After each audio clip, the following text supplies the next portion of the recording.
नम्रपणे ही गोष्ट या ठिकाणी कबूल करावीशी वाटते. कदाचित ही महाराष्ट्रातली एकमेव महापालिका असावी ज्यामध्ये परिवहन सेवा ही तोट्यामध्ये नाही. यामध्ये धोरणकर्ते आणि त्यांना साथ देणारे सर्वसामान्य सभापती, सर्वसामान्य सदस्य यांचं फार मोठं आणि मोलाचं योगदान आहे. आपल्याकडं बूम अर्थात बाय, ओन, ऑपरेट आणि मेंटेन या पद्धतीची परिवहन सेवा आपण सुरू केलेली आहे. यामध्ये रॉयल्टी बेसिसवर सुरू असलेल्या सेवेमध्ये 120 बसेसचा समावेश आहे. त्यापैकी बस ऑपरेटरच्या 80 बस कोटी प्रतिवर्षी प्रतिबस 1501 प्रमाणे 1,20,080 इतकी रॉयल्टी प्राप्त होते.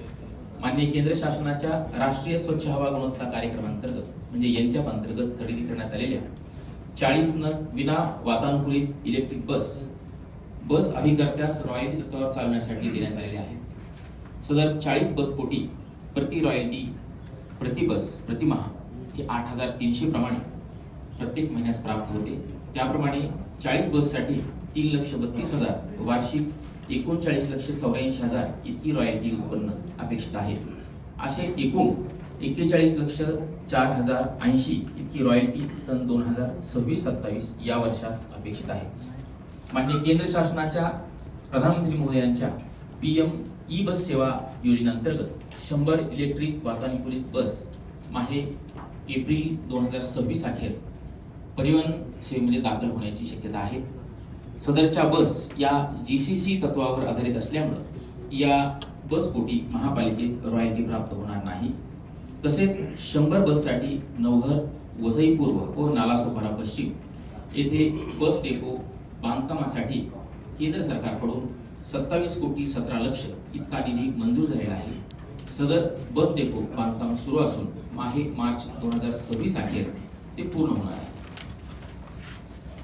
अर्थसंकल्पातून महापालिका अंशदान आणि जमा रक्कम 65 कोटी याच्या बाबी सादर करतोय. बस डेपो बांधकामासाठी परिवहन उपक्रमांतर्गत यशवंतनगर येथे परिवहन भवनाचे बांधकाम पूर्ण झालेले आहे. त्याचे देयक हे एनकॅप प्राप्त झाल्यानंतर आपण एनकॅप मधून ते देयक देणार आहोत.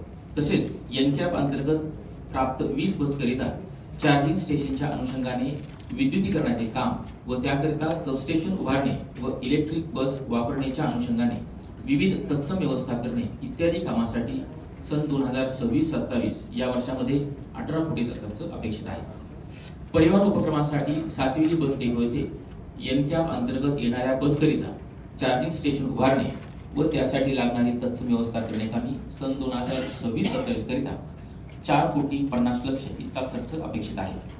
परिवहन उपक्रमासाठी माननीय केंद्र शासनाच्या PM ई बस सेवेअंतर्गत 100 बस प्राप्त होणार असून सदर बससाठी बांधण्यात येणाऱ्या नालासोपारा व नवघर पूर्व बस डेपो करिता पॉवर बिहाइंड द मीटर मधील हाय टेन्शन आणि लो टेन्शन सबस्टेशन याकरिता होणारा 100% खर्च व सिव्हिल इन्फ्रास्ट्रक्चर मधील 50% खर्च महापालिकेस केंद्र शासनाकडून निधी स्वरूपात प्राप्त होणार आहे.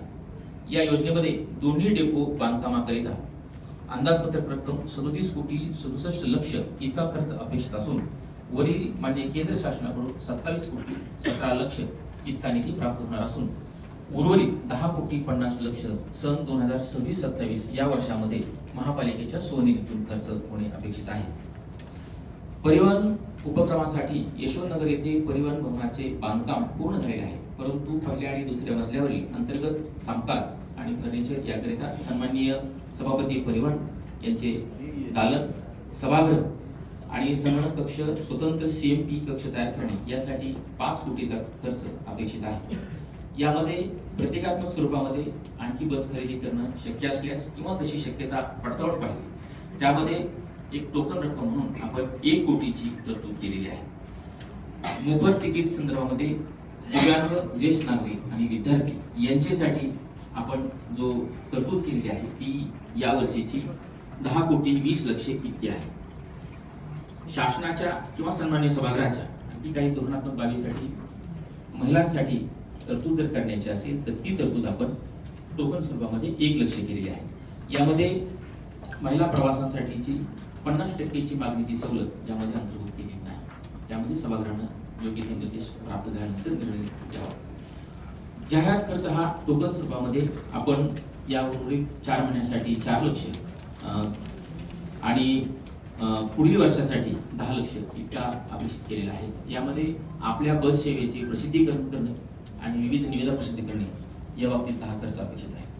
सन्माननीय आयुक्त महोदयांच्या निर्देशानुसार आणि शासनाच्या सूचनेनुसार आपण PM ई बस सेवा प्राप्त झाल्यानंतर आकृतीबंध सादर करण्याच्या सूचना प्राप्त होत्या. त्यानुसार आपण आकृतीबंध हा शासनाकडे सादर केलेला आहे. त्यामध्ये शहर अभियंता, शाखा अभियंत्यापासून शिपाई या सर्व पदांची मी गोषवार या ठिकाणी दिलेला आहे. तो सन 2026-27 या आर्थिक वर्षामध्ये मान्य झाल्यास 8,24,00,000 इतका खर्च आपण यामध्ये तरतूद केलेली आहे. त्याचबरोबर व्यवहार्यता तफावत निधी यामध्ये आपण ज्या 100 बस ज्या GCC मॉडेलवर चालणार आहोत त्यासाठी शासनाकडून आपल्याला 8,01,00,000 इतकी रक्कम सन 2026-27 या कालावधीत प्राप्त होईल. परिवहन विभागाचा अंदाजपत्रक मी सन्माननीय सभापती महोदय यांच्या मान्यतेने सभागृहासमोर सादर करत आहे. सर, असं म्हटलं जातं की राखावी बहुतांची अंतरे भाग्य येते तदनंतर. कुठलीही गोष्ट आपण परिपूर्ण नसतो.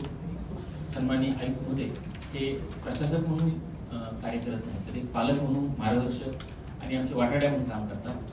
हे बजेट सादर करत असताना अनेक महत्त्वपूर्ण बाबी त्यांनी सूचना दिल्या, त्याचा यामध्ये समाविष्ट करण्यात आला. सन्माननीय सभागृहासमोर सन्माननीय सभापती महोदय यांच्या मान्यतेने हा बजेट मी सादर ठेवत आहे मान्यतेसाठी. याचबरोबर सन्माननीय मुख्यमंत्री महोदय, दोन्ही उपमुख्यमंत्री महोदय, पालकमंत्री महोदय, खासदार महोदय, आमदार महोदय, सन्माननीय महापौर, उपमहापौर महोदय, सभापती, स्थायी समिती, सर्व सन्माननीय सदस्य, माझे प्रशासनातील सहकारी यांचेही या ठिकाणी मी आभार व्यक्त करतो आणि मला या ठिकाणी अंदाजपत्रक मांडण्याची संधी दिली त्याबद्दल मी सन्माननीय पीठासीन अधिकारी यांचे पुनश्च एकदा आभार व्यक्त करतो. धन्यवाद.